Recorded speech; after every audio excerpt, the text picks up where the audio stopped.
News હાઈસ્કૂલની YouTube ચેનલમાં આપ સૌનું સ્વાગત છે। વિષય સામાજિક વિજ્ઞાન ધોરણ 9 પાઠ 8 ભારતના રાજ્ય બંધારણનું ઘડતર અને લક્ષણો। બંધારણના મૂળભૂત લક્ષણો જેની આપણે વાત કરતા હતા, જેનામાં આપણે જોઈ ગયા લિખિત દસ્તાવેજ, બંધારણનું કદ, એક જ નાગરિકત્વ, મજબૂત કેન્દ્રવાળું સમવાય તંત્ર।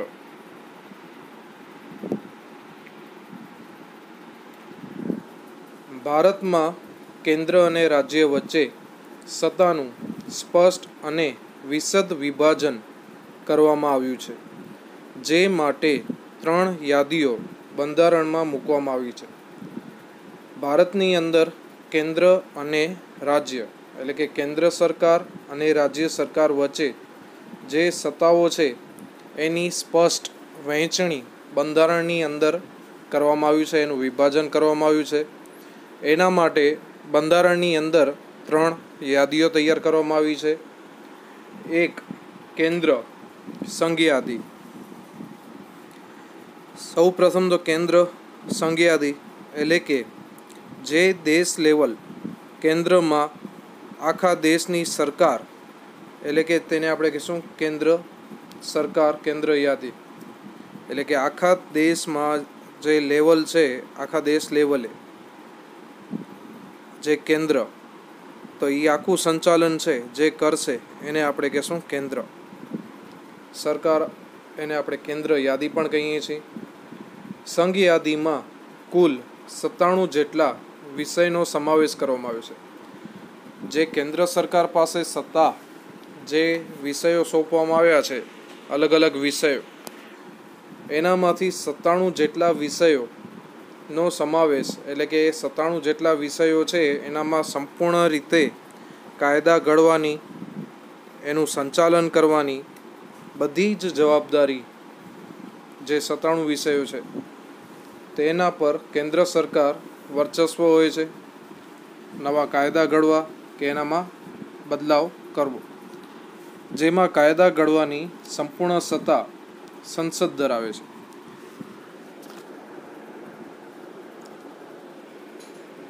સંરક્ષણ, વિદેશી બાબતો, અણુશક્તિ, નાણું, વિમાન, બેન્કિંગ, તાર ટપાલ, રેલવે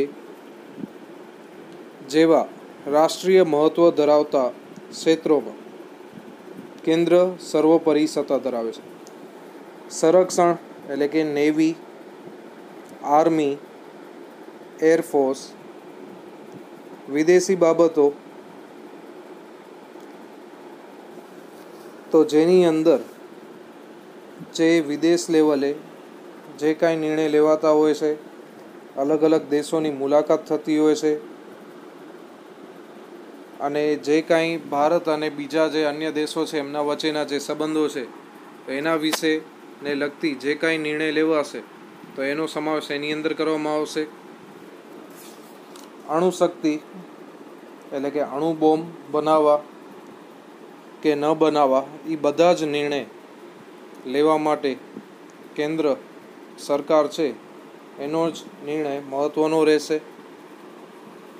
વીમો, બેન્કિંગ, તાર ટપાલ, રેલવે આ વગેરે જેટલા ક્ષેત્રો છે એ બધા જ પર જે 97 વિષયની આપણે જે વાત કરી એટલે આ બધા વિષય છે એના ઉપર કેન્દ્ર સરકારનો જ વર્ચસ્વ વધારે રહેશે। રાષ્ટ્રીય મહત્વ ધરાવતા ક્ષેત્રો કેન્દ્ર સર્વોપરી સત્તા ધરાવે છે એટલે કે જ્યાં રાષ્ટ્રીય મહત્વ એટલે કે આખા દેશમાં જે મહત્વ ધરાવતા એવા જે ક્ષેત્રો છે, એવા જે ફિલ્ડ છે એનામાં કેન્દ્ર સરકાર જ સર્વોપરી જ હશે એટલે કે ટોપ લેવલમાં કેન્દ્ર સરકાર હશે। ત્યારબાદનો મુદ્દો છે રાજ્યની યાદી। રાજ્યની યાદી એટલે કે જે અલગ અલગ રાજ્યો છે, ગુજરાત, મહારાષ્ટ્ર, કેરેલા, કર્ણાટકા, તો એની અહીંયા વાત કરવાની છે। અલગ અલગ જે રાજ્યો છે ભારત દેશના, જેમાં 66 વિષયોનો સમાવેશ કરવામાં આવ્યો છે। જેમ કેન્દ્રની યાદીની વાત કરી તો 97 જેટલા જે વિષયો છે તો એના પર વર્ચસ્વ કેન્દ્રનો છે। એવી રીતે 66 જે વિષયો છે તો એનામાં વર્ચસ્વ છે એના હસ્તકમાં, એ રાજ્યના હસ્તકમાં છે, જેમના પર કાયદા ઘડવાની સંપૂર્ણ સત્તા રાજ્યની ધારાસભા વિધાનસભા ગૃહ એટલે કે જે ગાંધીનગરમાં આવેલું છે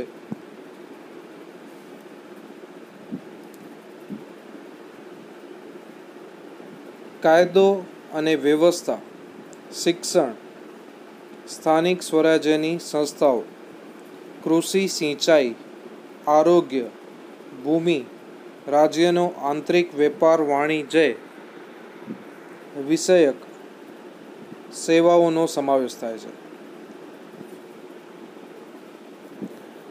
એટલે કે જે આપણે વાત કરીએ છીએ ધારાસભા વિધાનસભા ગૃહ જે ગાંધીનગરમાં આવેલી છે, એટલે કે જેમ આપણે ગુજરાતમાં જેટલા પણ નેતાઓ છે એને આપણે મત આપી અને એમને વિજય બનાવીએ છીએ, એમને ચૂંટીએ છીએ, તો એ બધા જ લોકો છે એ વિધાનસભામાં જાય છે અને ત્યાં કને એ લોકો ભેગા થાય છે અને કાયદાઓ ઘડે છે।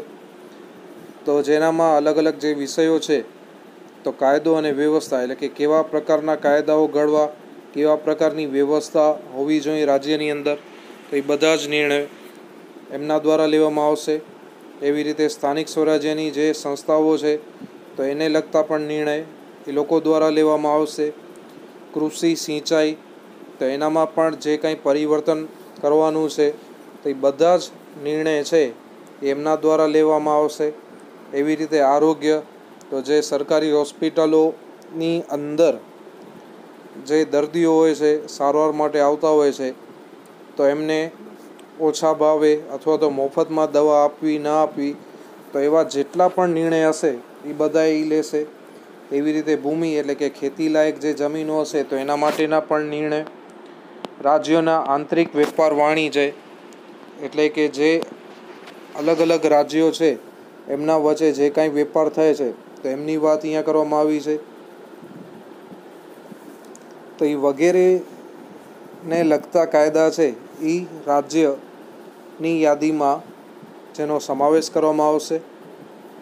જો કેન્દ્રને લાગે કે રાજ્યમાં કાયદો અને વ્યવસ્થા પડી ભાંગ્યા છે, જો કેન્દ્ર સરકારને એમ લાગે કે રાજ્ય સરકાર છે એ બરોબર રીતે કાર્ય નથી કરી શકતી કે એમના જે કાયદા છે એ બરોબર રીતે એમણે નથી બનાવ્યા, તો આવી જ્યારે પરિસ્થિતિ ઊભી થતી હોય છે ત્યારે બધી જ સત્તા છે એ કેન્દ્રના હસ્તકમાં આવી જતી હોય છે। એટલે કે રાજ્ય સરકાર જે છે એનાથી ઉપર, ટોપ ઉપર કેન્દ્ર સરકાર આવેલી છે। તો રાજ્યની સમિતિ સાથે કે રાજ્યની મરજી વિરુદ્ધ, હવે જો રાજ્ય સરકાર છે એ કાયદો વ્યવસ્થા એ બરોબર રીતે નથી કરતી, શાસન વ્યવસ્થા બરોબર નથી કરતી, એવી પરિસ્થિતિ ઊભી થાય છે અને એ સમાચાર જો કેન્દ્રને પહોંચે છે તો આવી પરિસ્થિતિમાં કેન્દ્ર સરકાર છે એ રાજ્યનું સંચાલન પોતાના હસ્તકમાં લઈ લેશે। ભલે પછી રાજ્યની મંજૂરી હોય કે ન હોય, એના ઉપર જે કંટ્રોલ છે એ બધું કેન્દ્ર સરકાર કરશે। તે રાજ્યમાં કેન્દ્રીય અનામત પોલીસ દળને મોકલી શકે છે। એટલે કે આવી પરિસ્થિતિ જ્યારે ઊભી થશે, કાયદો વ્યવસ્થા પડી ભાંગશે રાજ્યની, આવી પરિસ્થિતિમાં કેન્દ્ર છે એ શું કરશે તો એક પોલીસ દળ એટલે કે જે સ્પેશિયલ ટીમ હોય છે પોલીસની એ લોકોની, તો એ ત્યાં કને મોકલશે અને જે છે એમનું સંચાલન એ કેન્દ્ર પોતે લઈ લેશે। ત્યાર પછીનો મુદ્દો છે સંયુક્ત યાદી। સંયુક્ત એટલે કે સાથે, તો આની અંદર રાજ્ય સરકાર અને કેન્દ્ર સરકાર એ ભેગા થઈ અને નિર્ણય લેતા હોય છે, જેમાં સંયુક્ત યાદીમાં 47 જેટલા વિષયોનો સમાવેશ કરવામાં આવ્યો છે। એટલે કે સંયુક્ત યાદીની અંદર કેન્દ્ર સરકાર અને રાજ્ય સરકાર એ 47 એવા જે વિષયો છે એનામાં એ લોકો સંયુક્ત રીતે નિર્ણય લેતા હોય છે, જેમના પર કાયદો ઘડવાની સત્તા કેન્દ્ર અને રાજ્ય બંને ધરાવે છે. એટલે કે જે સંયુક્ત યાદીમાં જે વિષયો છે એનામાં કાયદો ઘડવાની સત્તા છે એ બંનેને આપવામાં આવેલી છે, કેન્દ્રને અને રાજ્યને. પરંતુ જ્યારે રાજ્યના કાયદામાં વિવાદ કે સંઘર્ષ ઊભો થાય ત્યારે ત્યાં કેન્દ્રનો કાયદો ચડિયાતો અને સર્વોપરી ગણાય છે. હવે આ જે સંયુક્ત યાદી છે જેનામાં રાજ્યના કાયદાની અંદર જો કદાચ કોઈ વિવાદ ઊભો થયો, મતભેદ ઊભો થયો, સંઘર્ષ ઊભો થાય છે, તો આવી પરિસ્થિતિમાં કેન્દ્ર છે એ ચડિયાતી ગણવામાં આવશે. એટલે કે વધારે સત્તા છે એ કેન્દ્ર પાસે હોય છે. આમ સમવાય તંત્રમાં કેન્દ્રને સંયુક્ત યાદીમાં પણ વિશેષ સત્તાઓ આપી છે. આવી રીતે જે સંયુક્ત યાદી છે સમવાય તંત્રની અંદર પણ કેન્દ્ર સરકાર છે એ સૌથી વધારે ચડિયાતી છે. આ યાદીમાં દીવાની અને ફોજદારી બાબતો, એટલે કે જે ક્રિમિનલ ગુના હોય તે, સામાન્ય ગુના હોય તે વગેરે બાબતોનો જેમાં સમાવેશ કરવામાં આવશે. લગ્ન, છૂટાછેડા, ભરણ પોષણ, શિક્ષણ, આર્થિક આયોજન, વેપારી સંઘો વગેરે જેવા વિષયનો એની અંદર સમાવેશ કરવામાં આવશે. ત્યાર પછીનો મુદ્દો છે શેષ સત્તાઓ. શેષ સત્તાઓ એટલે કે જે બાકી રહી ગયેલી સત્તાઓ, એટલે કે જે કેન્દ્રને પણ જે સત્તાઓ સોંપવામાં આવી, રાજ્યને પણ જે સત્તાઓ સોંપવામાં આવી, ત્યારબાદ જે બાકી રહી ગયેલી સત્તાઓ છે તો એની અહીંયા વાત કરવાની છે. જે વિષયમાં કેન્દ્ર અને રાજ્ય વચ્ચે સત્તાની સ્પષ્ટ વહેંચણી થઈ શકી ન હોય તે વિષયનો સમાવેશ શેષ સત્તામાં કરવામાં આવ્યો છે. એટલે કે બંધારણની અંદર કેન્દ્ર પાસે કયા કયા વિષયો આવશે, રાજ્ય પાસે કયા કયા વિષયો આવેલા છે, એના સિવાયના બાકીના જે વિષયો રહી ગયા હોય અને એમની જે વહેંચણી છે એ સરખી રીતે સ્પષ્ટ રીતે થઈ ન હોય તો આવી પરિસ્થિતિમાં આવા જે વિષયો છે એને આપણે કહેશું શેષ સત્તાઓ, એટલે કે બાકી રહી ગયેલી સત્તાઓ. આ વધારાના વિષયો કે શેષ સત્તાઓમાં કાયદો ઘડવાની કે તેમાં ફેરફાર કરવાની સંપૂર્ણ સત્તા કેન્દ્ર સરકારને સંસદ છે. એટલે કે આ જે બાકી રહી ગયેલા વિષયો છે એની અંદર પણ વધારેમાં વધારે સત્તા છે એ કોના પાસે છે તો કેન્દ્ર સરકાર પાસે છે. ભારતમાં કેન્દ્ર અને રાજ્ય વચ્ચે નાણાકીય સાધનોની પણ વહેંચણી કરવામાં આવી છે. ભારતની અંદર કેન્દ્ર અને રાજ્ય વચ્ચે નાણાકીય સાધનો, એટલે કે જે સરકાર છે, કેન્દ્ર સરકાર અને જે અલગ અલગ રાજ્યો છે તો એની અંદર જે રાજ્ય સરકાર આવેલી છે તો એમને જે આવકના જે સ્ત્રોત છે, જ્યાંથી એમને આવક પ્રાપ્ત થતી હોય તો એની વહેંચણી કરવામાં આવી છે. આબકારી જકાત, આયાત નિકાસ જકાત, એટલે કે કરવેરા, ટેક્સ, આવકવેરા વગેરે જેવા જે વિષયો છે જેનામાં વધુ આવક આપતા કરવેરા કેન્દ્રને ફાળવવામાં આવ્યા છે. એટલે કે જ્યાંથી વધારે આવક પ્રાપ્ત થશે એવા જેટલા પણ વિષયો છે એ બધા જ વિષયો પર વર્ચસ્વ કોનું રહેશે? કેન્દ્રનું. એટલે કે આ બધા જ વિષયો છે એનું સંચાલન, એનું નિયમન એ બધું કેન્દ્ર કરશે. જ્યારે વેચાણ વેરા, મનોરંજન વેરા, મહેસૂલ, શિક્ષણ વેરા જેવી ઓછી આવક ધરાવતા સાધનો રાજ્યને ફાળવવામાં આવ્યા છે. કે જેમાંથી ઓછી આવક પ્રાપ્ત થતી હોય એવા જેટલા પણ વિષયો છે એ કોને ફાળવવામાં આવ્યા છે તો રાજ્યને. તેથી રાજ્યોએ કેન્દ્ર પાસેથી ગ્રાન્ટ સ્વરૂપે આર્થિક સહાયનો આધાર રાખવો પડે છે. અને સૌથી વધારે આવક ધરાવતા વિષયો છે એ કેન્દ્ર પાસે હોય છે, જેમાંથી ઓછી આવક પ્રાપ્ત થતા વિષયો છે એ રાજ્ય પાસે હશે. એટલે જ્યારે રાજ્ય સરકારને વધારે પૈસાની જરૂર પડશે, ગ્રાન્ટની જરૂર પડશે, તો એ આર્થિક સહાય માટે એને કેન્દ્ર પર આધાર રાખવો પડશે. એટલે કે કેન્દ્ર સરકાર છે એમને એ પૈસા આપશે, સહાય આપશે, ગ્રાન્ટ આપશે, ત્યારે જ એ લોકો પોતાનું સંચાલન છે એ સારી રીતે કરી શકશે. ત્યાર પછીનો પાંચમો મુદ્દો, કટોકટી વેળા એકતંત્રી વ્યવસ્થા. તો ભારતની અંદર જ્યારે કટોકટીની પરિસ્થિતિ ઊભી થતી હોય છે, તો એવી પરિસ્થિતિમાં કેવી રીતે કાર્ય કરવાનું છે તો એની વાત કરવાની છે. તો ભારતના બંધારણમાં 3 પ્રકારની કટોકટીની જોગવાઈ કરવામાં આવી છે. ભારતનો જે બંધારણ છે એનામાં 3 પ્રકારની કટોકટી, એટલે કે કટોકટી છે એ ક્યારે જાહેર કરવામાં આવશે, તો એ 3 પ્રકાર એના આપેલા છે. સૌથી પહેલો પ્રકાર એની અંદર જોઈએ તો યુદ્ધ, બાહ્ય આક્રમણ, સશસ્ત્ર બળવો જેવા સંજોગોમાં રાષ્ટ્રીય સલામતી જોખમાય એવી પરિસ્થિતિમાં દેશમાં સલામતી વિષયક કટોકટી જાહેર કરી શકાય.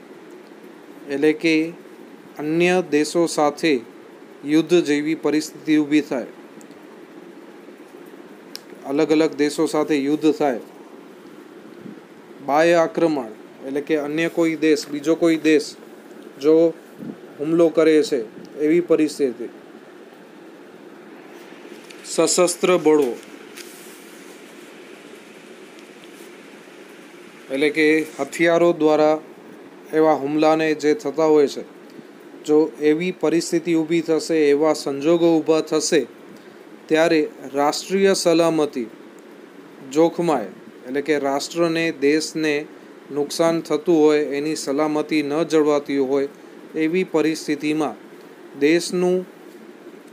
દેશમાં સલામતી વિષયક કટોકટી જાહેર કરી શકાય. એટલે કે દેશમાં સલામતી માટે જે કટોકટી જાહેર કરવામાં આવશે એને કહેવાશે. નંબર 2, રાજ્યમાં કાયદો અને વ્યવસ્થાની પરિસ્થિતિ પડી ભાંગી હોય અથવા બંધારણીય જોગવાઈઓ અનુસાર રાજ્યની સરકાર ચાલી શકે એમ ન હોય, ત્યારે કેન્દ્ર સરકાર બંધારણીય કટોકટી જાહેર કરી શકે છે અને રાષ્ટ્રપતિ શાસન રાજ્યમાં લાગુ પડે છે. હવે રાજ્યની અંદર કાયદો અને વ્યવસ્થા એટલે કે જે સરકાર છે, જે રાજ્યની અંદર, તો એ લોકો કાયદો બરોબર રીતે નથી ચલાવતા, એની જે વ્યવસ્થા છે એ પણ બરોબર રીતે કામ નથી કરતી. તો આવી જ્યારે પરિસ્થિતિ ઊભી થાય ત્યારે બંધારણની અંદર એની જોગવાઈ કરવામાં આવી છે, એનો ઉલ્લેખ કરવામાં આવ્યો છે કે આવી પરિસ્થિતિ ઊભી થાય છે ત્યારે રાજ્ય સરકાર ચાલી શકે એમ ન હોય, ત્યારે કેન્દ્ર સરકાર બંધારણીય કટોકટી જાહેર કરી શકે છે. એટલે કે જે બંધારણ છે એના પ્રમાણે રાજ્ય ચાલતી નથી, તો આવી પરિસ્થિતિમાં કેન્દ્ર છે એ પોતાના હસ્તકમાં એને લઈ શકે છે એ રાજ્યને, અને રાષ્ટ્રપતિ શાસન છે એ રાજ્યની અંદર લાગુ કરવામાં આવશે. એટલે કે બધું સંચાલન છે તે રાજ્યનું એ રાષ્ટ્રપતિ દ્વારા થશે. નંબર 3, સતત ભાવ વધારાના કારણે નાણાંના મૂલ્યમાં ઝડપથી ધોવાણ થતું હોય ત્યારે નાણાકીય કટોકટી જાહેર કરી શકાય. ત્રીજા મુદ્દામાં સતત ભાવ વધારો એટલે કે કન્ટિન્યુ એક સાથે સતત ભાવમાં વધારો થાય છે. આવી પરિસ્થિતિમાં નાણાંનું મૂલ્ય છે, એટલે કે નાણાંની જે કિંમત છે એ ઝડપથી ઓછી થતી જાય છે. એટલે કે જો 20 રૂપિયાની કોઈ પાણીની બોટલ હોય અને એ બોટલના 2000 રૂપિયા આપવા પડતા હોય, તો આવી પરિસ્થિતિ આપણે એને કહેશું. તો આવી પરિસ્થિતિમાં નાણાકીય કટોકટી જાહેર કરવામાં આવતી હોય છે. આમ કટોકટીની આ 3 જોગવાઈઓ હેઠળ આપણું સમવાય તંત્ર એકંદરે એકતંત્રી વ્યવસ્થામાં ફેરવાઈ જાય છે તેટલા સમયગાળા પૂરતું સમવાય તંત્ર સ્થગિત થઈ જાય છે. એટલે કે આ જે ત્રણેય જોગવાઈઓની આપણે વાત કરી, તો આવી પરિસ્થિતિમાં એટલે કે સમવાય તંત્રમાં એકંદરે એકતંત્રી વ્યવસ્થા એટલે કે કેન્દ્ર સરકાર, એક જ સરકાર જે કેન્દ્ર સરકાર છે તેવી આવી જો પરિસ્થિતિ ઊભી થશે તો ત્યાં કને એક જ સરકાર એટલે કે કેન્દ્ર સરકાર જ રહેશે અને બધું જ સંચાલન છે, એનું નિયમન છે એ એના દ્વારા જ કરવામાં આવશે. એટલે કે જ્યાં સુધી વ્યવસ્થા બરોબર સુધારો થતો ન હોય ત્યાં સુધી. એના પછીનો મુદ્દો દ્વિગૃહી પ્રથા. દ્વિગૃહી એટલે કે બે ગૃહવાળી પ્રથા. તો લોકો દ્વારા ચૂંટાયેલા પ્રતિનિધિમાંથી બનેલી લોકસભા એટલે કે લોકો જેને મત આપે છે, જેને ચૂંટે છે, એવા જે પ્રતિનિધિઓ, એવા જે નેતાઓ છે, તો એનામાંથી જે સરકાર બને છે એને આપણે કહીશું લોકસભા. લોકસભામાં જ સાચી સત્તા સ્થાપિત થયેલી છે.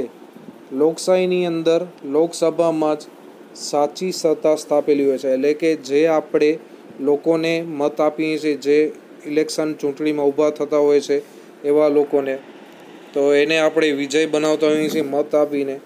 તો એના દ્વારા જે સત્તા સ્થપાશે એ જ સાચી સત્તા આપણે એને કહેશું. સંસદના બે ગૃહ છે. ઉપલું ગૃહ રાજ્યસભા અને નીચલું ગૃહ લોકસભા. પ્રધાનમંડળની રચના સંસદ સભ્યોમાંથી કરવામાં આવે છે. પ્રધાનમંડળની જે કાંઈ રચના છે તો એ સંસદના સભ્યોમાંથી કરવામાં આવશે.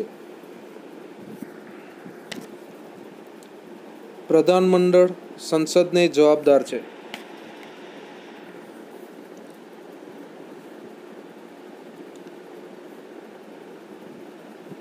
અને પ્રધાનમંડળ લોકસભાનો વિશ્વાસ ધરાવે ત્યાં સુધી જ સત્તા ઉપર રહી શકે.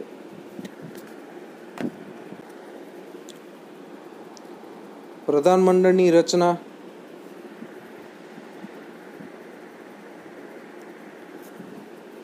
એટલે કે જે અલગ અલગ ખાતાઓ હોય છે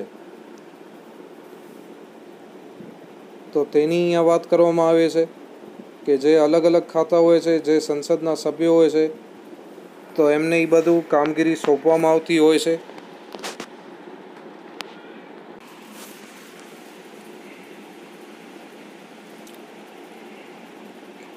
પ્રધાનમંડળ સંસદને જવાબદાર હોય છે. એટલે કે લોકસભાને એને જવાબ આપવો પડશે સંસદને. લોકસભાનો વિશ્વાસ ધરાવે ત્યાં સુધી જ તેઓ સત્તા ઉપર રહી શકશે. એટલે કે જેને આપણે નેતાઓને ચૂંટીએ છીએ એ લોકો ત્યાં સુધી જ સત્તા પર રહી શકશે જ્યાં સુધી એ લોકો બરોબર રીતે કાર્ય કરશે. જો એ બરોબર રીતે કાર્ય નથી કરતા તો આપણે ફરીથી એમને મત આપીને ચૂંટશું નહીં.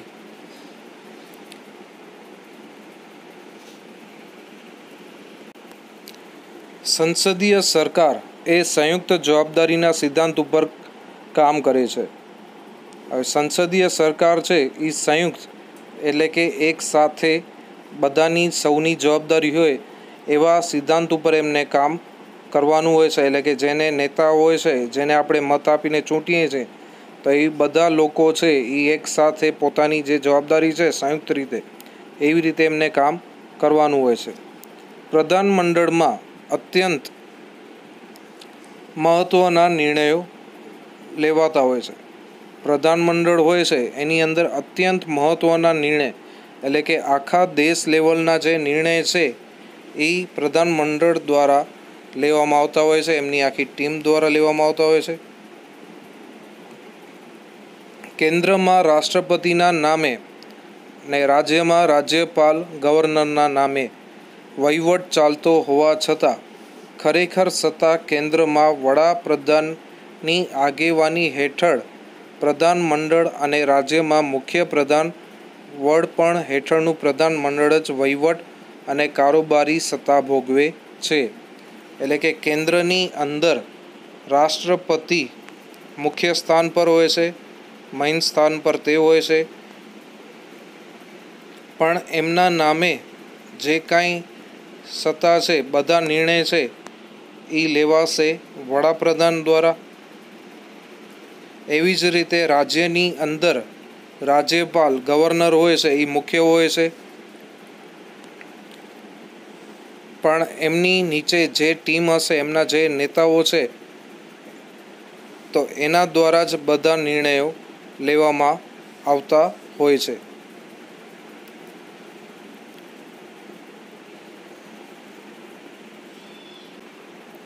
રાજ્યનું પ્રધાનમંડળ રાજ્યની વિધાનસભાને જવાબદાર હોય છે. એટલે કે ગુજરાતના જે નેતાઓ હોય છે, તો એ ગાંધીનગરમાં ત્યાં કને એ લોકો જે વિધાનસભા યોજાતી હોય છે, તો એમને એ લોકોને ત્યાં કને જઈ અને એમને જવાબ આપવો પડતો હોય છે. લોકસભા એ કાયમી ગૃહ નથી.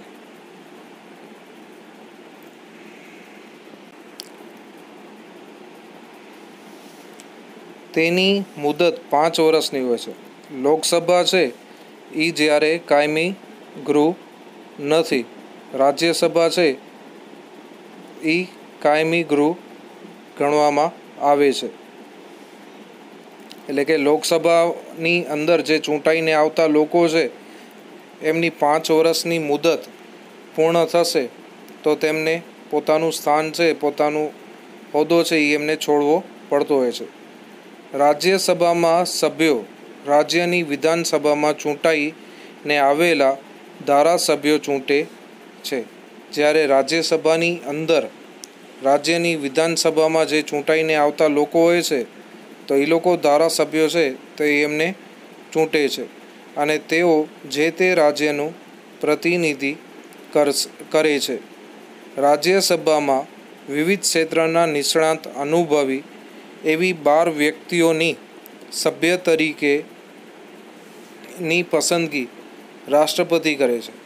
એટલે કે જે રાજ્યસભામાં વિવિધ ક્ષેત્રના જે અલગ અલગ ક્ષેત્રના જે નિષ્ણાતો હોય, અનુભવી એવા વ્યક્તિઓ, એટલે કે સ્પોર્ટ્સના, લેખનના, શિક્ષણના, એમ અલગ અલગ ક્ષેત્રો છે, એના જે નિષ્ણાત અનુભવી વ્યક્તિઓ છે, એવા 12 વ્યક્તિઓની સીધી પસંદગી છે એ રાષ્ટ્રપતિ દ્વારા કરવામાં આવે છે. એના માટે કોઈ અલગથી ચૂંટણી કે કાંઈ કરવાની આવતી નથી.